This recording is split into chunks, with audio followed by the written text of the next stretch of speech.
How's everybody doing today? Can everybody please give a big round of applause to Dominique? We are so proud of her. Thank you, Florida Memorial University. Go Lions. It's good to be here.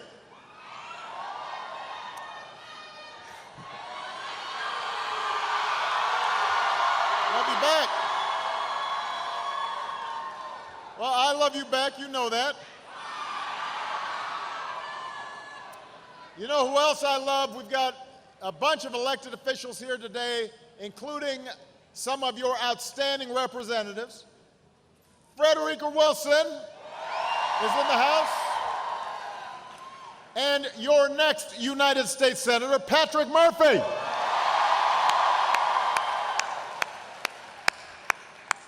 So if you have a seat, feel free to sit down. If you don't have a seat, don't. Just make yourself comfortable, because I got some things to say here.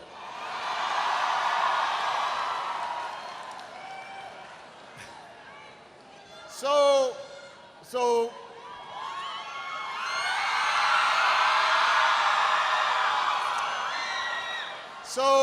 this will be probably one of my last visits to Miami as president.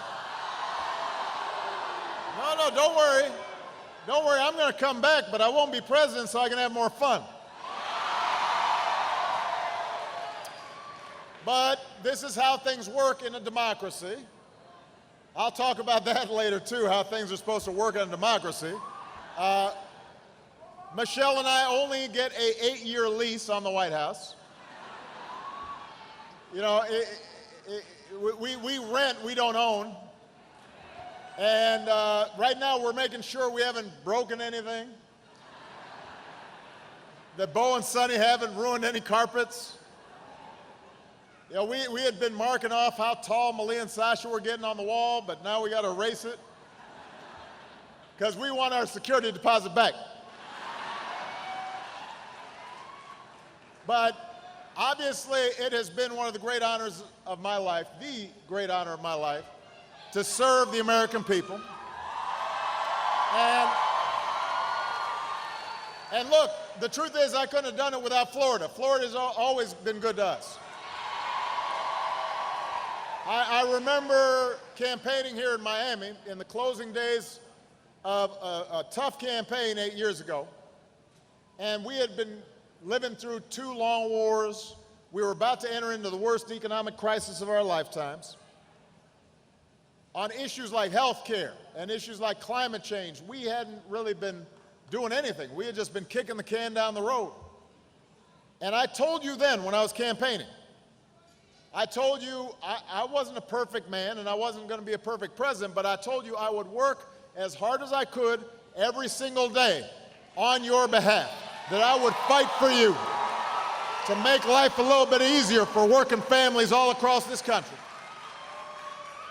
And I tell you what, 8 years later, we can look back and we can say we fought our way back from a recession. Our businesses have turned job losses into 15 million new jobs. We have slashed our dependence on foreign oil. We've doubled our production of clean energy. Incomes are rising, poverty is falling. The uninsured rate is at an all-time low. We brought our brave troops home to their families. We delivered justice to Osama bin Laden. Marriage equality is a reality in all 50 states. We've been busy these last 8 years.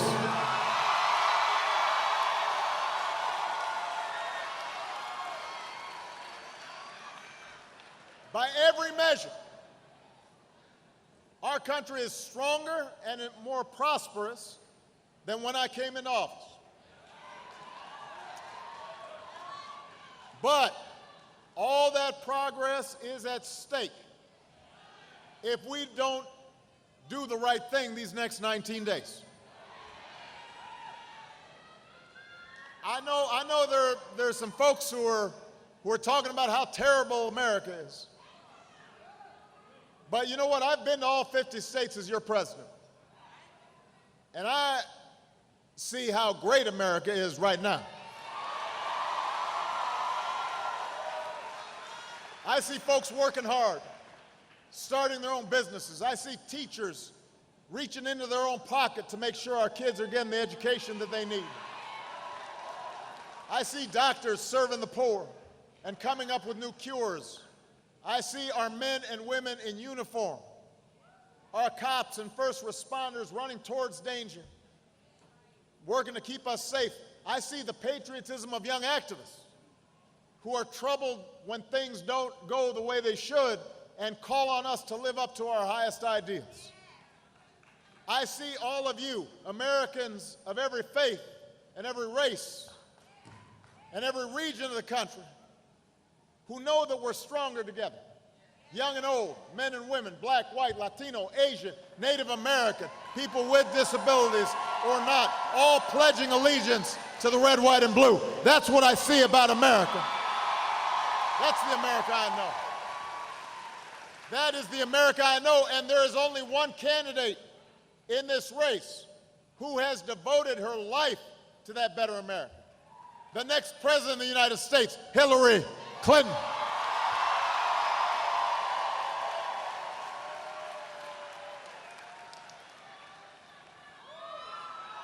Now, hold on.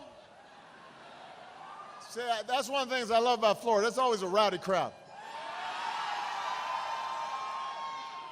Here's the good news. You don't have to wait until November 8th to send Hillary to the White House.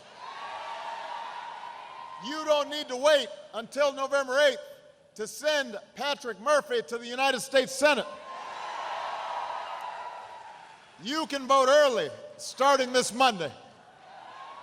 You can find out where to vote at iwillvote.com. Starting on Monday, you can go to the polls, and when you vote early, it's not crowded. When you vote early, there are no lines.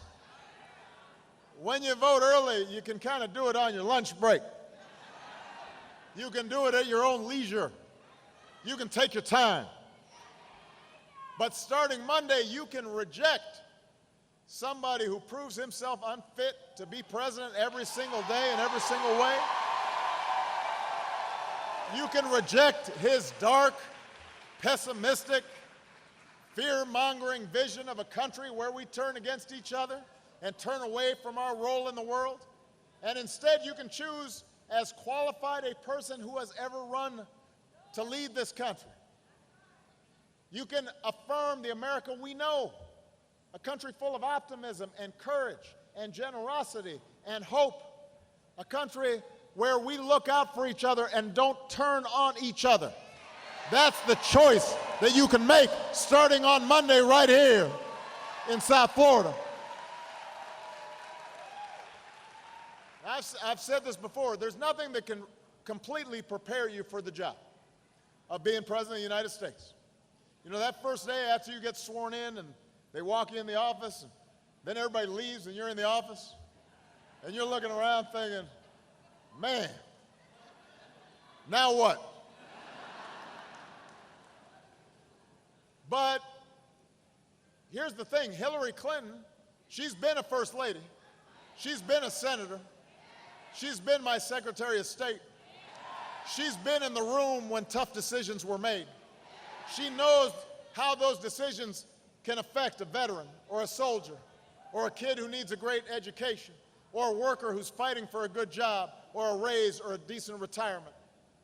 And I will tell you, even in the middle of crisis, she is calm and cool and collected. And she's listening to people. And she's treating everybody with respect. And here's the thing about Hillary, no matter how tough the odds, no matter how much people try to knock her down, no matter how mean folks can be, she doesn't point fingers, she doesn't complain, she doesn't whine. She just works harder. And she gets the job done. And she never, ever, ever quits. And that's why I know she can be a great president of the United States of America.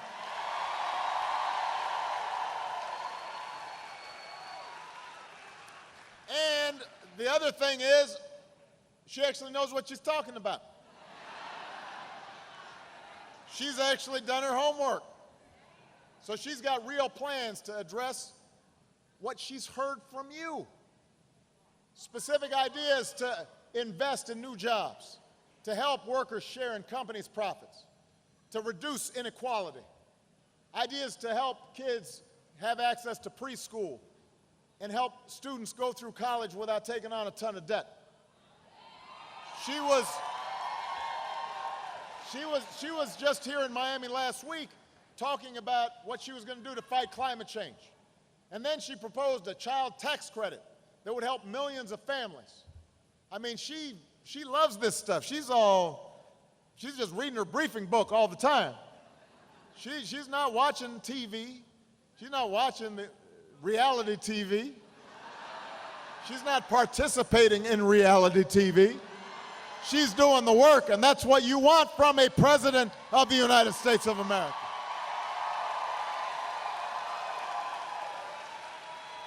Now, she is not going to be able to do it alone, so we also have to have outstanding members of Congress.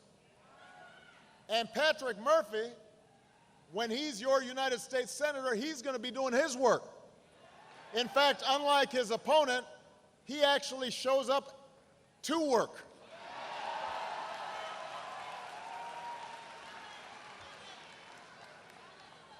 Unlike his opponent, he didn't try to defund Planned Parenthood. He made sure that women could make their own health care decisions.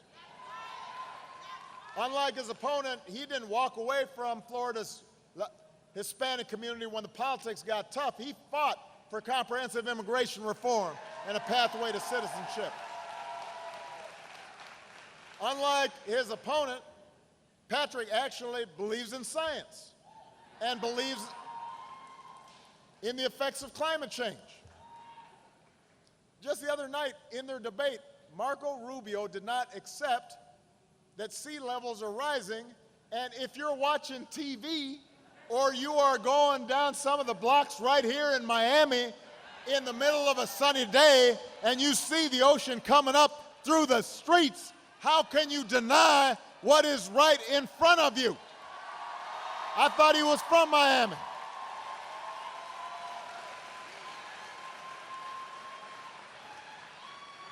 Patrick Murphy brought Democrats and Republicans together to fund Everglades restoration. He knows how to get stuff done, not just think about what you're going to do next.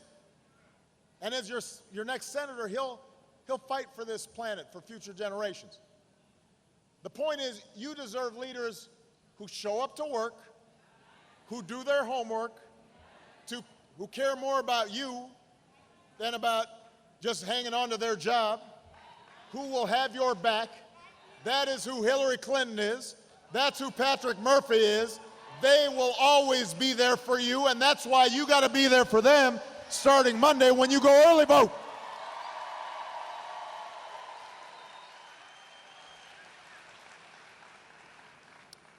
And in contrast, you got Donald Trump. Oh, don't boo, vote. Don't, booing doesn't do any good. Vote and get your friends to vote. Get Uncle Joe to vote. Get Pookie to vote. And Javier to vote. Vote. Don't boo. Trump can't hear you from here, but he can hear you when you go to the ballot box and vote.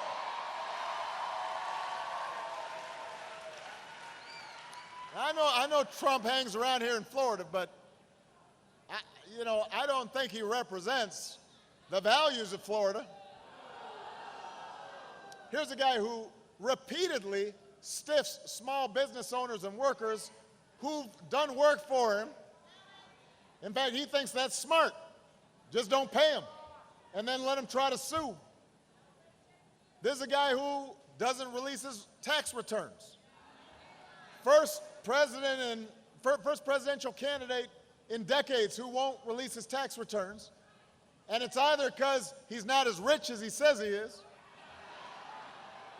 Or, as he admits, he hadn't paid federal income taxes in years. And he says that's smart. He thinks you're suckers for doing what you're supposed to do. But it's not smart not to pay your taxes. All that means is, unlike the rest of us, despite everything that America's given to him, he doesn't feel obliged to give back a single dime to help our troops or our veterans or to make sure that young people get help going to college. You know, he keeps on talking about wanting to make America great. Well, it's people who avoid their responsibilities that create problems here in America. He's not part of the solution, he's part of the problem. And if you really believe that a guy who spent 70 years on this earth showing no regard for working people is suddenly going to be the champion of working people, then I guess that's your guy. But if you want leaders who actually value hard work, respect working Americans, who want higher wages and better benefits and a fair tax code, who want equal pay for equal work for women, then you should vote for Hillary Clinton and you should vote for Patrick Murphy. And if you want somebody who's going to actually keep your family safe in a dangerous world, then the choice is even clearer. Hillary will see to it that our troops finish the job of defeating ISIL. They are going after them right now as we speak. And she'll do it without resorting to torture or banning religions from our country. She's got the temperament and the knowledge, the steady hand to be the next commander-in-chief. And meanwhile, you got Donald Trump insulting POWs, attacking a Gold Star mom, talking down our troops and our veterans, praising dictators, telling our allies we might not stand by them if they don't pay up. I agree with the U.S. Senator, a Republican, who a while back said that we can't afford to give the nuclear codes of the United States to an erratic individual. By the way, you know who said that? Marco Rubio. He also called Donald Trump a dangerous con artist who has spent a career sticking it to working people.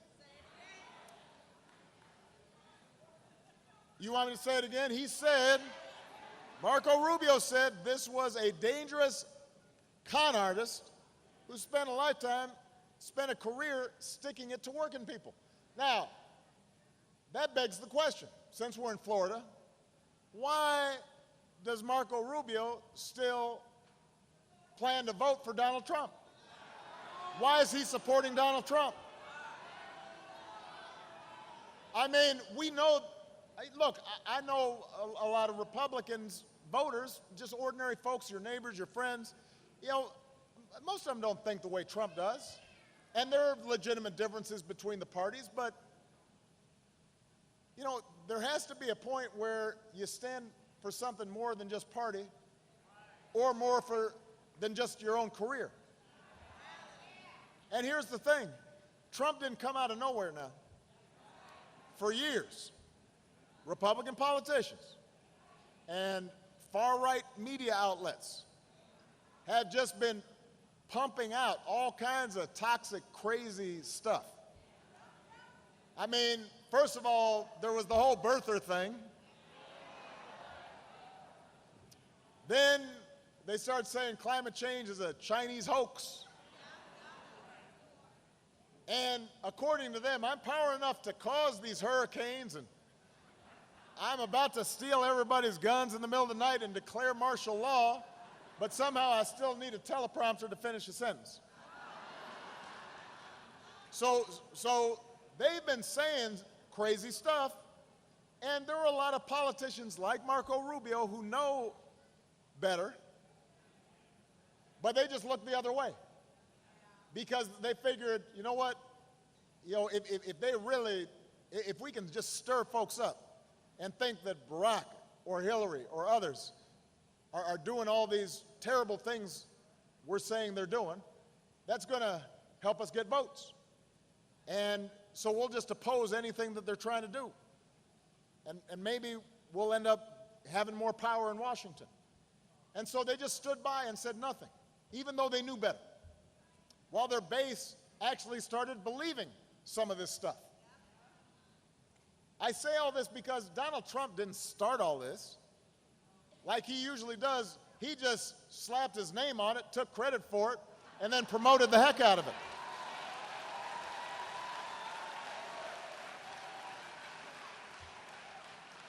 Now, over the last couple of weeks, after those videos came out on that bus, there were a number of Republican politicians who walked away from Donald Trump. Apparently, a tape where a presidential candidate brags about actions that, if you hear what he's saying, qualify as sexual assault. Apparently, that was the deal breaker for him. Or at least his poll numbers dropping after the tape came out was the deal breaker for him. I mean, last night, did you hear Trump tried to run away from comments that are on a recording? And the audience started laughing when he said, I really respect women. Did you see that? But here's my question.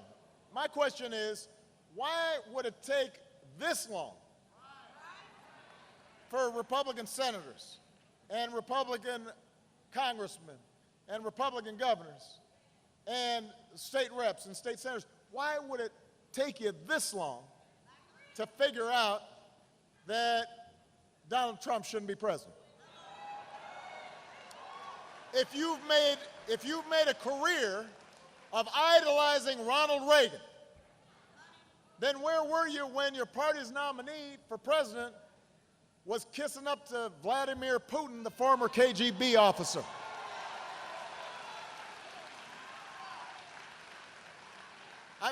You used to criticize me for even talking to the Russians. Now suddenly you're okay with your nominee having a bromance with Putin.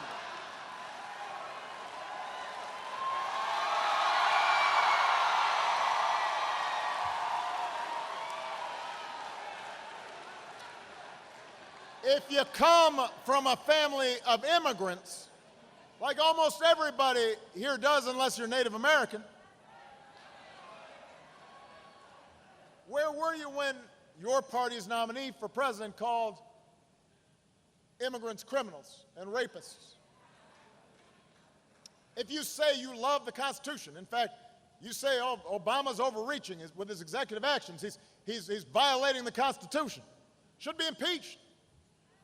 But then you stand up and nominate and support a guy who says that he would silence reporters, jail his political opponent in the middle of a debate, deport whoever he wants. I mean, I assume you've got some familiarity with the First Amendment and the Fifth Amendment and the 14th Amendment. Why weren't you offering him your pocket constitution like Mr. Khan did?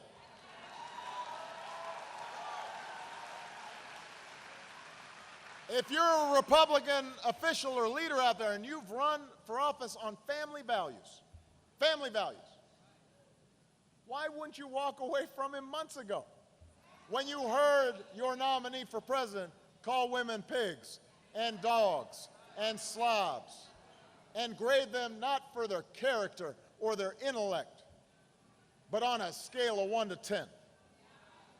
You don't have to be a husband or a father to stand up for women. You don't have to have a disability to say it's wrong to mock somebody with a disability. You don't have to be a Muslim to stand up for our fellow citizens who are just as patriotic as we are. You just have to be a decent person, and you just have to love this country.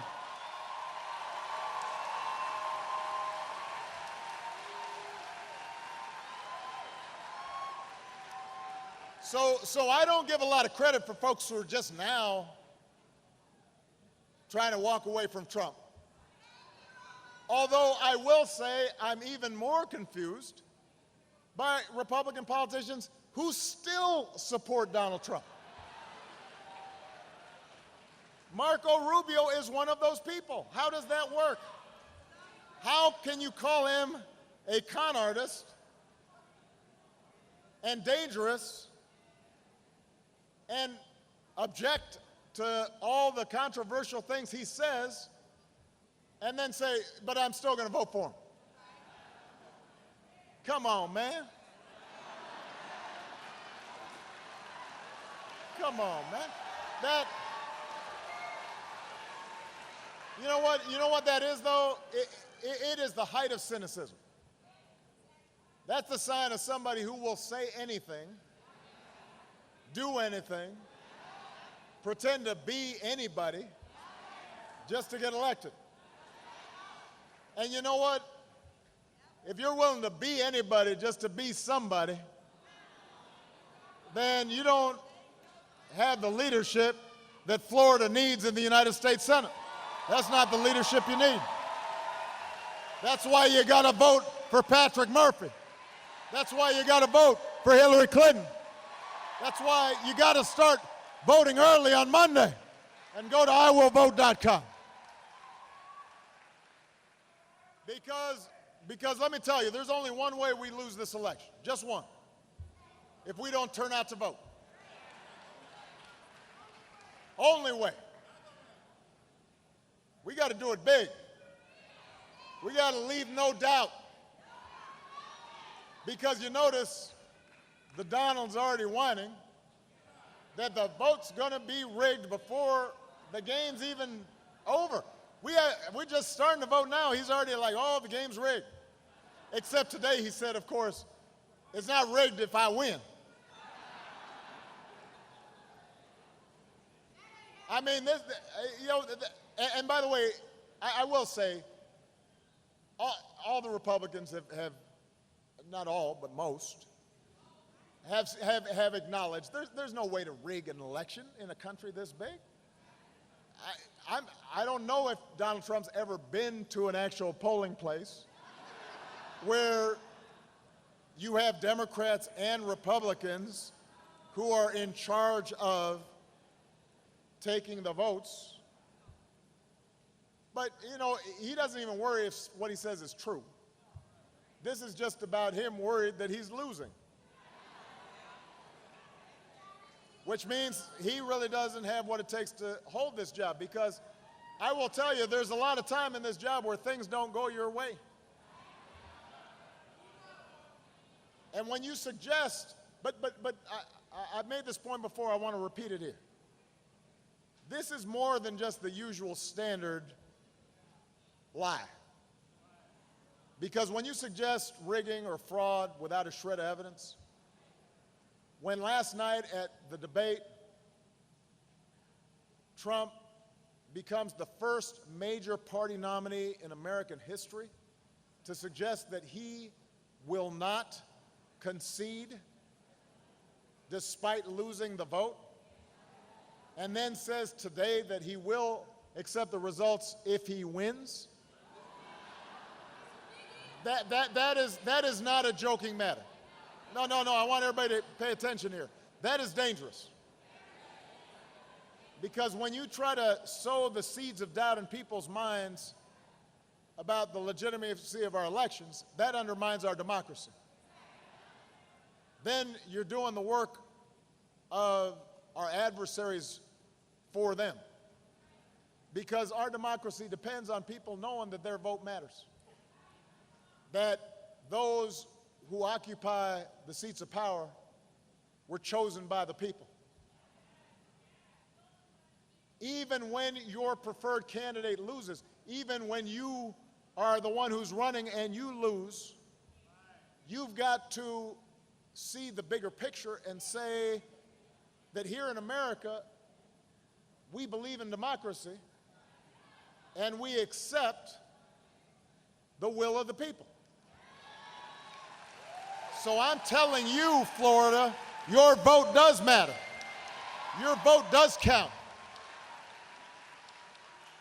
And this whole notion of voter fraud, listen, one study shows that out of 1 billion votes cast, there were 31 proven cases of voter fraud.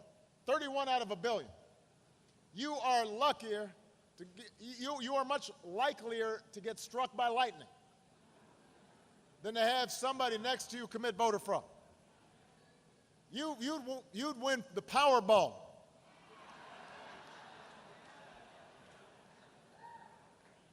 And so that's why I'm glad to see Republicans coming out and saying that kind of talk is nonsense.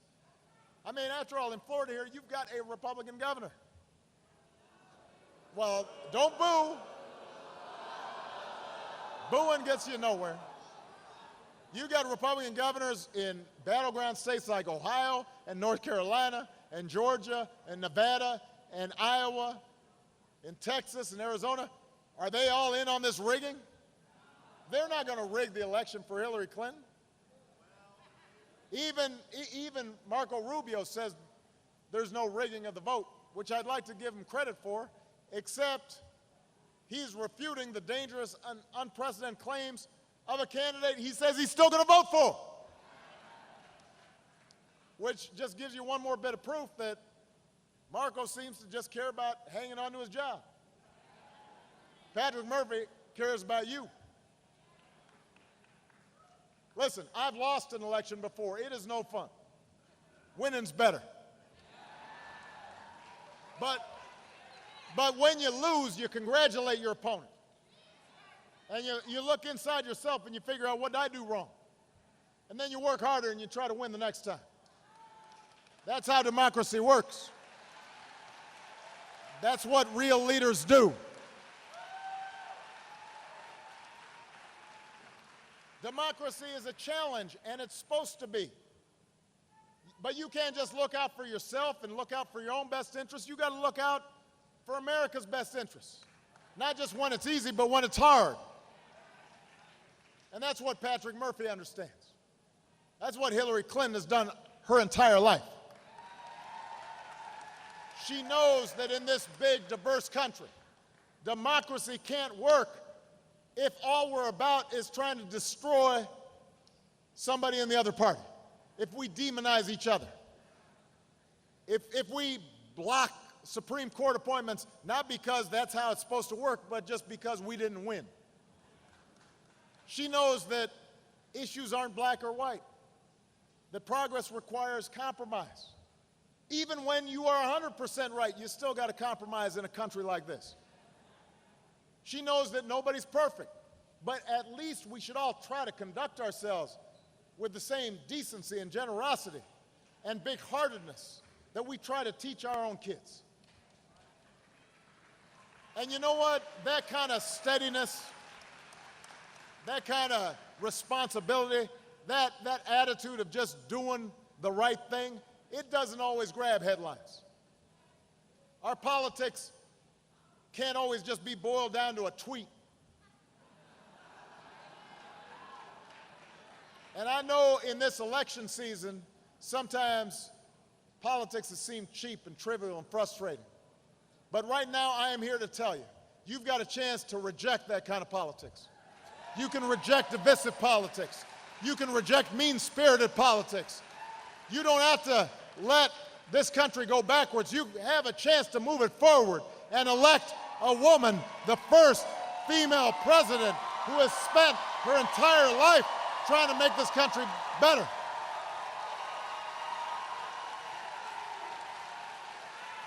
Somebody who's worked hard even when she's fallen short. Somebody who works hard even when she's attacked. That's got guts. That's got courage. So don't fall for the easy cynicism that says your vote doesn't matter. Don't believe that notion that all politicians are the same. That's what Hillary's opponent wants you to think. So you lose faith. So you give up. So you stay home. Don't do that. Because I promise you, your vote does matter. And if you have any doubt, ask the 20 million people who've got health care today that didn't have it before you voted. Ask the Marine who can serve this country without hiding the husband that he loves. Ask him if your vote matters. Ask the auto worker who saw his factory go dark but now is working a double shift. Find out from him if your vote matters.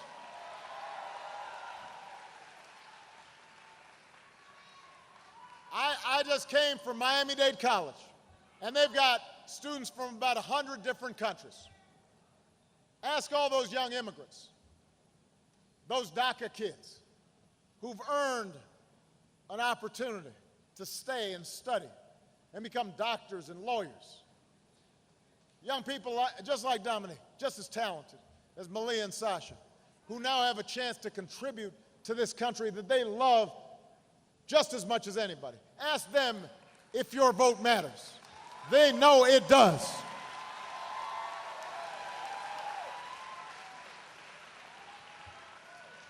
Donald Trump has nothing to offer but anger and grievance and blame. And so his closing argument asks, what do you have to lose? Well, I'm here to tell you everything. You know how much progress we've made despite the opposition, despite the forces of discrimination, despite the politics of backlash. And that progress doesn't stop with my presidency. We're just getting started. So progress is on the ballot. Civility is on the ballot. Tolerance is on the ballot. Justice is on the ballot. Equality is on the ballot. Our democracy is on the ballot. Hillary Clinton will advance those things. Donald Trump wants to reverse progress. Marco Rubio wants to help him. You want to give me a good send-off? You want to give Michelle a good send-off? Join us. Work as hard for Hillary and Patrick as you did for us. You care about our democracy, don't stay home. You got to get in the arena. You got to vote. That's what this democracy is about. It's not a spectator sport. You want to give me a good send-off, go knock on some doors. Sign up as a volunteer. Make some phone calls. Go talk to your friends. And if you do that, we'll win this election. We'll elect Patrick Murphy, your next senator. We'll elect Hillary Clinton, the next president.